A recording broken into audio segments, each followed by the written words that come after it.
Sudah beberapa hari wanita itu tidur di rumah sakit untuk menunggu Edward yang masih dirawat di sana. Keadaan Edward sudah mulai membaik, tapi pria kecil itu masih harus dirawat beberapa hari lagi sampai keadaannya benar-benar pulih. Anne menghampiri Samantha karena dia yang akan menjaga Edward sekarang. Sam. Anne menyentuh bahu Samantha dan membuatnya terbangun dari tidurnya. Oh Bibi Anne, kau sudah datang. Samantha merentangkan kedua tangannya ke atas untuk menarik otot tangannya yang terasa kaku. Dia juga menguap dengan panjang dan tampak lingkaran hitam di bawah matanya yang menandakan jika dia kurang tidur.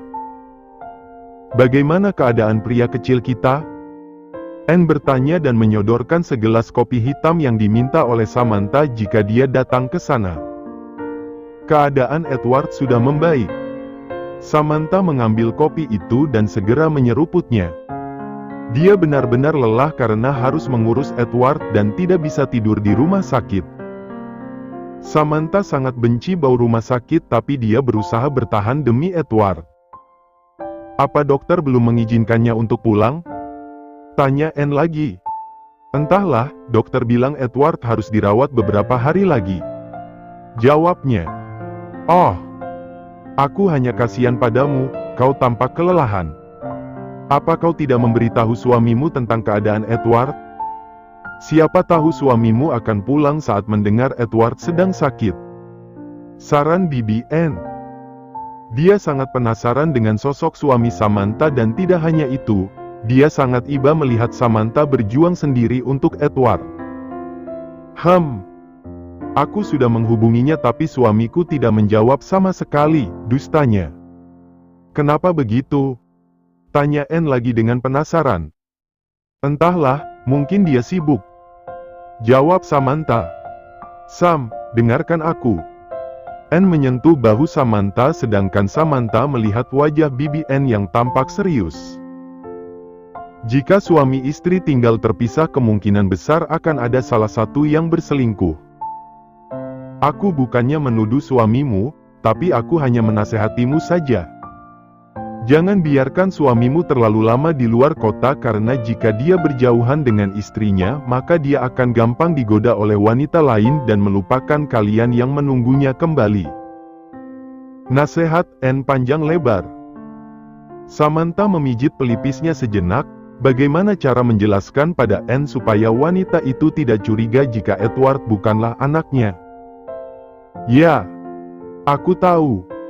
Terima kasih atas nasihat Bibi Anne, tapi aku percaya dengannya. Sungguh dia terpaksa berdusta agar Bibi Anne tidak mengetahui kebenarannya. Setelah berkata demikian, Samantha segera bangkit berdiri berjalan menuju kamar mandi. Dia tidak ingin berlama-lama di sana sehingga membuat Bibi Anne bertanya lebih jauh lagi karena dia tidak tahu harus menjawab apa jika Bibi Anne bertanya lagi. Setelah mencuci wajahnya, Samantha segera berjalan keluar. Dia melihat Edward telah bangun dan sedang dalam gendongan Bibi Anne. Samantha tersenyum bahagia dan dia segera menghampiri pangeran kecilnya. Hai sayang, apa tidurmu nyenyak? Tanyanya sambil mengambil Edward dari tangan Anne. Anne segera memberikan Edward dan mulai menyiapkan susu untuk Edward karena ini sudah waktunya untuk memberinya susu. Edward tertawa dalam gendongan Samantha. Dia sangat bahagia melihat Edward yang sudah terlihat ceria dan baik-baik saja. Jika dia tidak diusir oleh ayahnya dan pindah ke kota itu, mungkin dia tidak akan menemukan Edward dan mungkin saja Edward akan kedinginan di luar sana tanpa ada yang menemukannya. Diam-diam dalam hatinya berterima kasih pada ayahnya yang telah mengusirnya saat itu. Jika tidak, dia tidak sanggup membayangkan keadaan Edward jika tidak ditemukan olehnya. I love you sayang. Bisiknya di telinga Edward dan dia mencium pipi Edward dengan lembut. Walaupun tanpa ikatan darah di antara kita, but mommy always love you. Bisiknya dengan pelan.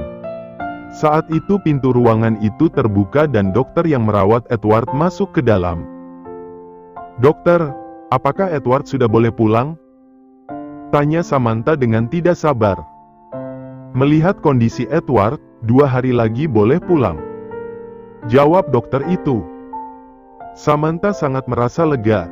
Dia lega dalam 2 hari Edward sudah boleh pulang, tapi yang sebenarnya dia khawatirkan adalah biaya rumah sakit itu.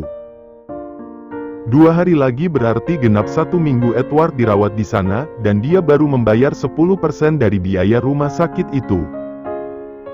Dia juga belum bertanya lagi berapa biaya yang harus dia bayarkan dan sungguh ini menjadi problem barunya.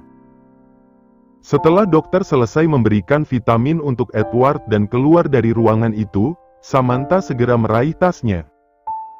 "Bibi Ann, aku ingin mengurus administrasi dulu," katanya. Ann mengangguk. Wanita itu sedang menimang Edward dan memberikan susu untuk pria kecil itu. Setelah keluar dari ruangan itu, Samantha segera menuju ke kasir untuk menanyakan biaya yang harus dia bayar selama Edward dirawat di sana. Saat penjaga kasir itu memberikan kertas tagihan pada Samantha, mata wanita itu terbelalak kaget. $1.200? Dari mana dia bisa mendapatkan uang sebanyak itu?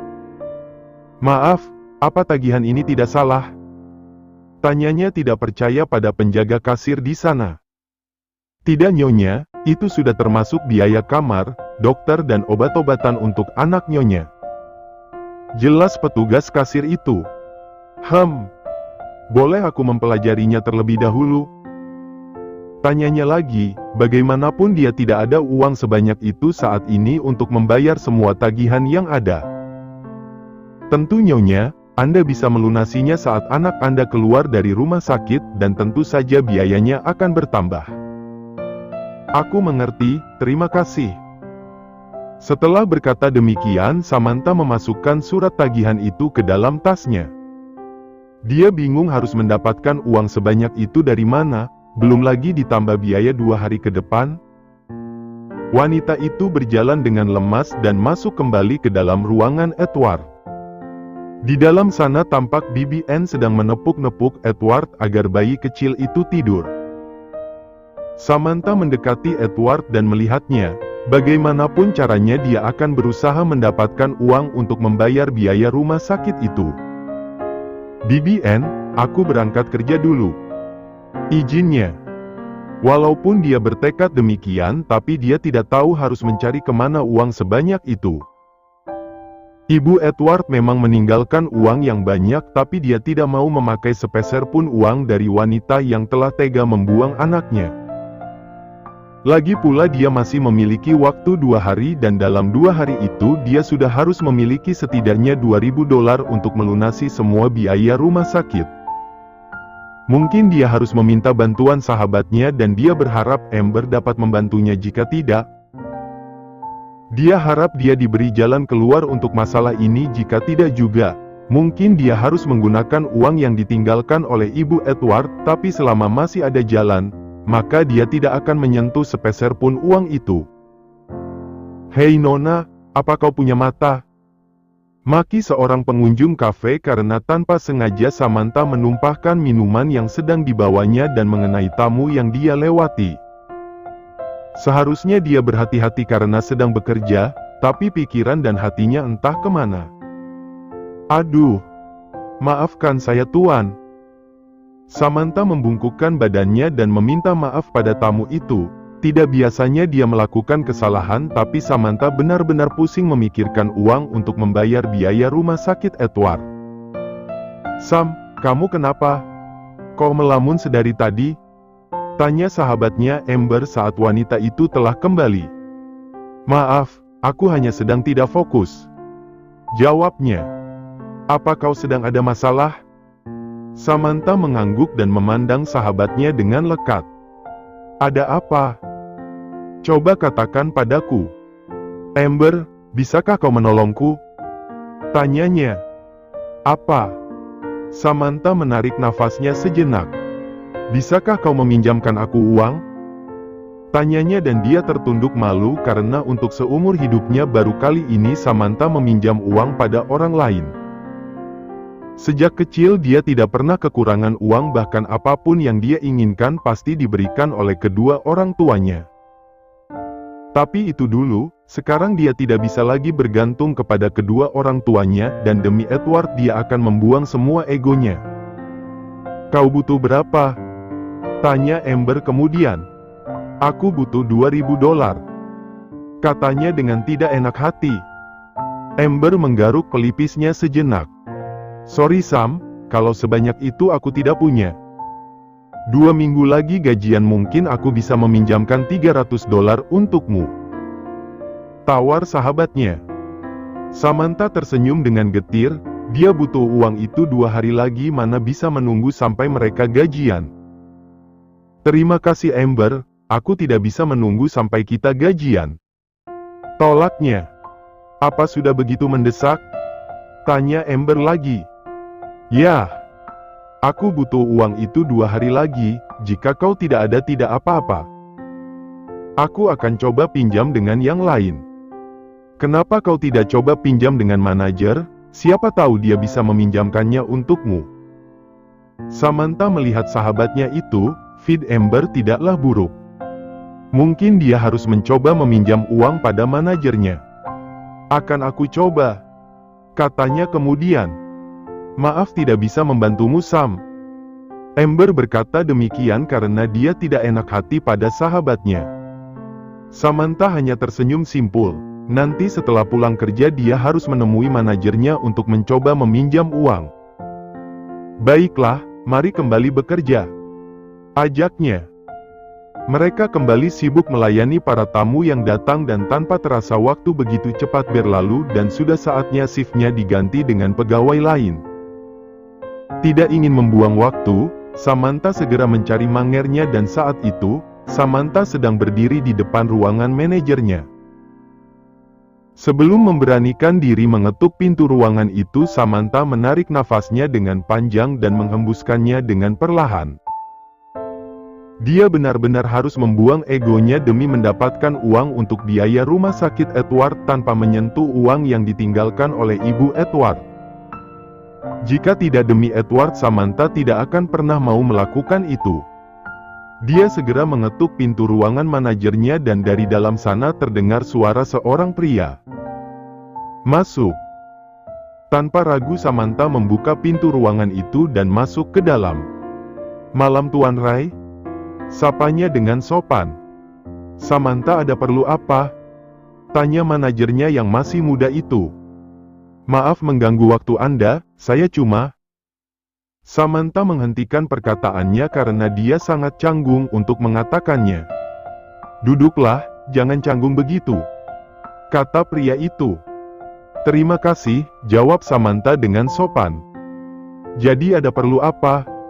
Tanya manajernya. Begini Tuan, bolehkah saya meminjam uang? Jangan panggil aku Tuan, aku masih muda.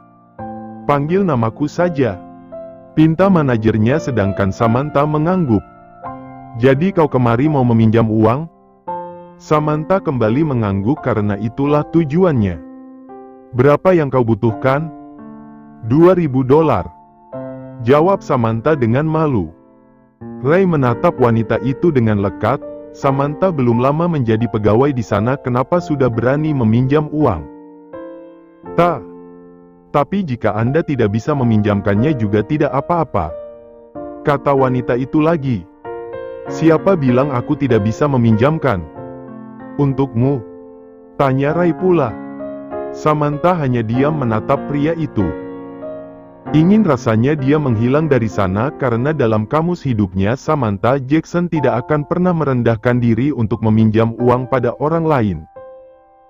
Tapi hari ini dia benar-benar harus melakukannya dan menendang harga dirinya jauh-jauh demi seorang anak yang bukan darah dagingnya.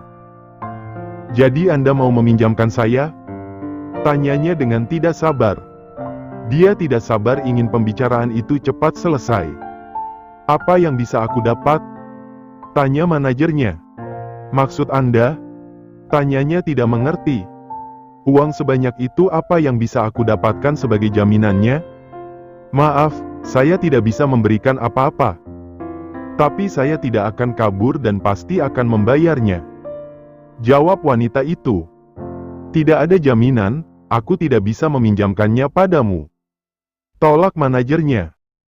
Samantha langsung merasa kecewa. Uang sebanyak itu tentu saja manajernya tidak akan memberikannya. Tapi, jika kau mau kencan 1 malam denganku mungkin akan aku berikan, kata pria itu lagi.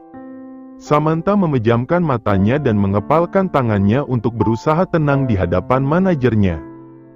Dia tidak akan pernah mau melakukan perbuatan bodoh seperti itu. Maaf Ray, ternyata aku meminta bantuan pada orang yang salah. Samantha segera bangkit berdiri, dia tidak mau berlama-lama lagi dalam ruangan itu.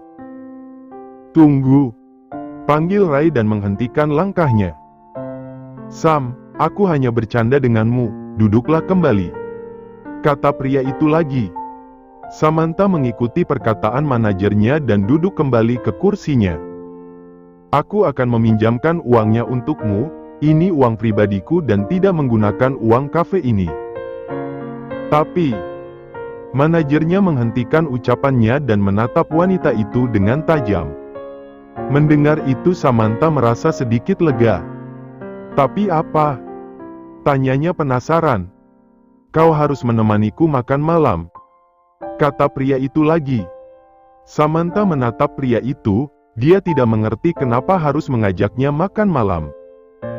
Tapi Ray, jangan menolak atau tidak sama sekali, kata pria itu dengan cepat memotong perkataannya. Samantha mengangguk menyetujui syarat dari manajernya. Hanya makan malam, seharusnya tidak masalah daripada tidak mendapatkan uang itu, pikirnya dalam hati. Baiklah aku setuju, hanya makan malam, jawabnya. Ray tersenyum, pria itu segera mengeluarkan dompetnya dan mengambil sebuah kartu di sana. Ini, dalam kartu ini ada $2.000. Kau bisa mengembalikannya kapanpun saat kau sudah punya uang, kata pria itu sambil memberikan kartu itu pada Samantha. Samantha benar-benar lega, usahanya tidak sia-sia. Terima kasih Ray. Samantha mengambil kartu yang diberikan oleh manajernya.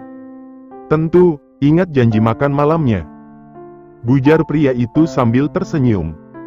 Samantha mengangguk dan segera keluar dari ruangan itu. Permasalahan uang untuk biaya rumah sakit Edward telah selesai, sekarang dia harus ke rumah sakit untuk menjaga pria kecil itu.